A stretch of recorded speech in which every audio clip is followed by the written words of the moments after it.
அனைவருக்கும் வணக்கம். எங்கள் சேனலை லைக் பண்ணுங்கள், சப்ஸ்கிரைப் பண்ணுங்கள், கமெண்ட் பண்ணுங்கள், ஷேர் பண்ணுங்கள். தேங்க்யூ. இன்றைக்கி நம்ம என்ன பார்க்க போகிறோம்னா நாட்டுக்கோழி குழம்பு வைப்பது எப்படி. அதுக்கு தேவையான பொருட்கள் என்ன எடுத்துக்கணும்னா நாட்டுக்கோழி, சின்ன வெங்காயம், தக்காளி, கறிவேப்பிலை, மல்லி, புதினா, கறி மசால் பட்டை.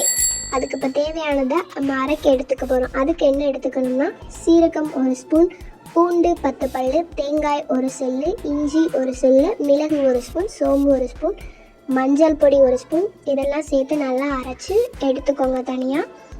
அடுத்து நாட்டுக்கோழியை நல்லா சின்ன சின்னதாக கட் பண்ணி அதை தனியாக க்ளீன் பண்ணி எடுத்து வச்சுக்கோங்க. அது எப்படி நம்ம இப்போ செய்ய போகிறோன்றதை பார்க்க போகிறோம். எண்ணெயை ஊற்றிட்டு கறி மசால் பட்டை பாக்கெட்டில் உள்ள எல்லாத்தையும் போட்டுருங்க. அடுத்து சின்ன வெங்காயம் கொஞ்சம் சேர்த்து நல்லா கிளறி விட்டுக்கோங்க.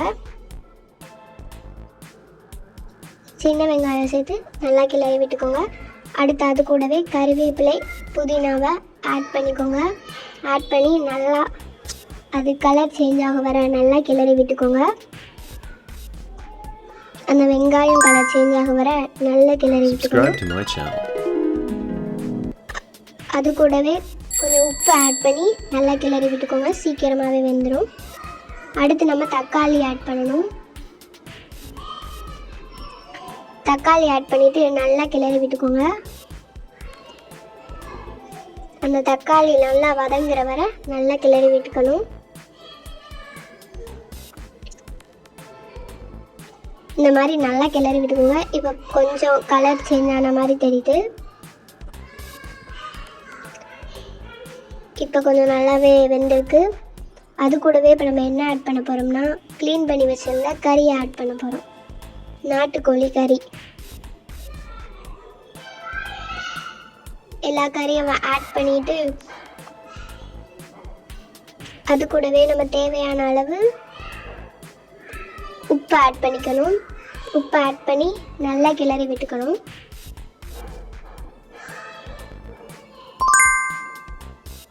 Subscribe to my channel. நல்லா கிளறி விடணும். நல்லா எல்லாமே மிக்ஸ் ஆகிற மாதிரி நல்லா கிளறி விட்டுக்கணும்.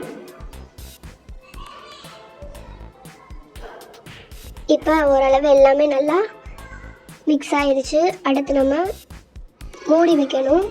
நல்லா வேக வைக்கணும் கொஞ்ச நேரம். அடுத்து நம்ம எடுத்து பார்க்கும்போது நல்லா அந்த மாதிரி வெந்திருக்கும். இப்போ பார்க்கும்போதே கொஞ்சம் நல்லா டேஸ்டாக இருக்குது நாட்டுக்கோழி. அது கூடவே நம்ம மிளகாப்பொடி 1 ஸ்பூன் ஆட் பண்ணணும். கூடவே இன்னொரு ஸ்பூன் ஆட் பண்ணணும்.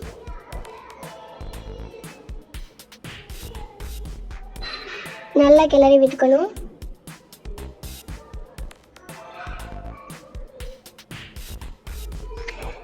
நல்லா அந்த கலர் ஆகிற மாதிரி நல்லா மிக்ஸ் ஆகிற மாதிரி நல்லா அதை கிளறி விட்டுக்கணும். அடுத்து என்ன ஆட் பண்ண போகிறோம்னா நம்ம அரைச்சி வச்சுருந்ததை ஆட் பண்ணணும்.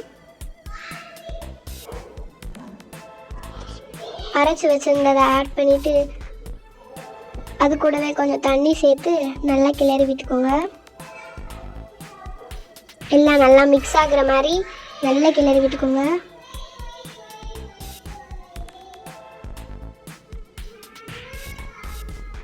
இப்போ எல்லாமே நல்லா கிளறி விட்டாச்சு.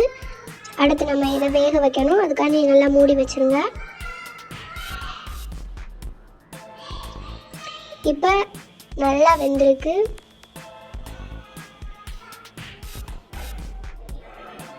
இப்போ பார்க்கும்போதே ஒரு நல்ல கலரில் இருக்குது. டேஸ்ட்டும் ரொம்பவே நல்லாயிருக்கும். அது கூடவே நம்ம இன்னும் கொஞ்சம் தேவையான அளவு நல்லா தண்ணி ஊற்றிக்கலாம். நம்ம தேவையான அளவு எவ்வளவோ அது வரை தண்ணி ஊற்றிக்கலாம். நல்லா கிளறி விட்டுக்கோங்க. எல்லாமே நல்லா மிக்ஸ் ஆகிற மாதிரி நல்லா கிளறி விட்டுக்கோங்க. இப்போ நம்மளுக்கு நாட்டுக்கோழி குழம்பு ரெடி. நல்லா அதை கொஞ்சம் வேக வச்சுக்கோங்க. அடுத்து நம்ம கொஞ்சம் மல்லியை தூவி விட்டோம்னா நாட்டுக்கோழி குழம்பு ரெடி. பார்க்கவே ரொம்ப டேஸ்ட்டாக இருக்கிற மாதிரி இருக்குது. நல்லாவே இருக்கும். ட்ரை பண்ணி பாருங்கள். டேஸ்ட் எப்படி இருக்குன்னு கமெண்ட் பண்ணுங்கள். மறக்காமல் சப்ஸ்கிரைப் பண்ணிடுங்க. தேங்க்யூ.